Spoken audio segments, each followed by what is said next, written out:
दैनिक सवेरा का खैर मकदम में अरशद नौशहरी।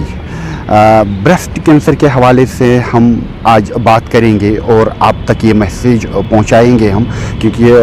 हमने डॉक्टर समीर कोल साहब से बात की है और उन्होंने क्या मैसेज दी है हमारी माँ बहनों के लिए, और ये खासकर जम्मू कश्मीर के लिए नहीं, हमारे पूरे देश के लिए मैसेज है, क्योंकि इस वक्त जो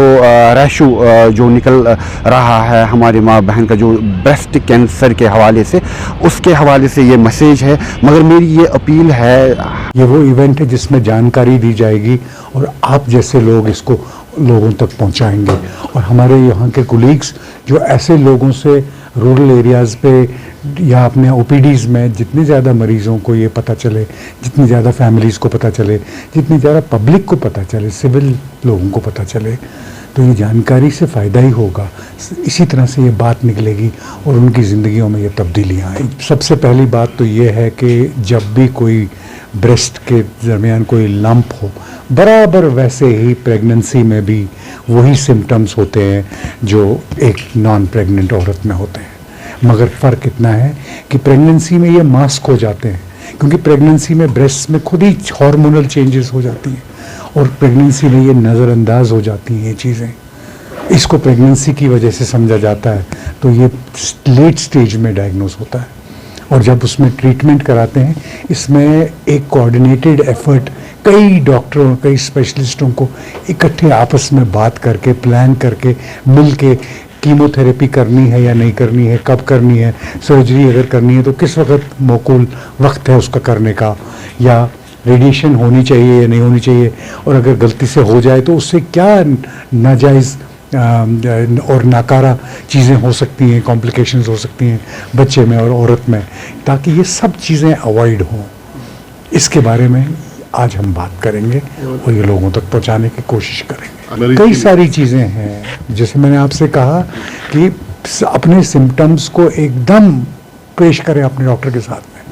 और वहाँ देखें कि कहीं कुछ और तो नहीं हो रहा है प्रेगनेंसी के अलावा। ये आपके डॉक्टर की और आपकी आपस की बात है, आपको ये मिल के काम करना पड़ेगा। उसके बाद अगर ये लंप होगा उसका एकदम डायग्नोसिस होना चाहिए और एकदम ट्रीटमेंट होना चाहिए। ये नहीं वेट करना है हमेशा कि प्रेगनेंसी ख़त्म हो जाएगी फिर मैं ट्रीटमेंट कराऊंगी, तब तक बहुत देर हो चुकी होगी, क्योंकि जो प्रेगनेंसी का कैंसर होता है वो बहुत तेज़ी से बढ़ता है और वो ज़्यादा जानलेवा होता है। उसको अवॉइड करने के लिए इसकी स्पेसिफिक इंटेंसिव ट्रीटमेंट होनी चाहिए, सर्जरी बिल्कुल वक्त पे होनी चाहिए, उसका एनेस्थीसिया बड़ा तरीके से दिया जाना चाहिए, उसके कुछ प्रिकॉशंस लेने होंगे। ये कई चीज़ें हैं, लॉट ऑफ थिंग्स, जो उसमें कुछ मेडिकल चीज़ें हैं जो एक वेल ऑर्गेनाइज्ड मल्टी डिसिप्लिनरी कई स्पेशलिस्ट का इकट्ठे मिल के काम करना इस मरीज़ के लिए वो सबसे बड़ी इम्पॉर्टेंट चीज़ है। इसमें ये अकेला सोलो फ्लाइट नहीं है कि मैं ही सब कुछ करूँगा, एक ही स्पेशलिस्ट को इसके बारे में सब कुछ नहीं पता होगा। इसमें कई किस्म के स्पेशलिस्ट इन्वॉल्व होंगे, आपस में बात करके, हाथ जोड़ के, पेशेंट के सामने एक दूसरे का हाथ पकड़ के अपनी नॉलेज एक दूसरे की बटा के उसमें, और फिर उसका ट्रीटमेंट करेंगे ताकि एक जस्ट, क्योंकि यहाँ पे आपको न सिर्फ वो प्रेगनेंसी बचानी है, वो बच्चा जो माँ की पेट में पैदा हो के बड़ा होगा उसकी सेहत पे और उसकी ज़िंदगी पे कोई असर नहीं पड़ना चाहिए, और कैंसर भी ठीक होना चाहिए। तो ये तीनों चीज़ों को करने में आपस में बातचीत की बड़ी ज़रूरत है। बिल्कुल हो सकता है, यहाँ पे किसी चीज़ की कमी नहीं है, हर एक चीज़ है। हमारे पास इंफ्रास्ट्रक्चर थोड़ा कम है जो आई एम श्योर वक्त के साथ साथ बेटर ही हो रहा है, ऐसा गलत नहीं हो रहा है, लेकिन उसके अलावा नॉलेज भी, यहाँ के डॉक्टर्स जो हैं एक्सट्रीमली वेल ट्रेंड और सेंसिटिव हैं। अब ये है कि हर एक चीज़ को एक माला में पिरो के करना है। यम पोश या यम दानिश सेरी पनस त्रावी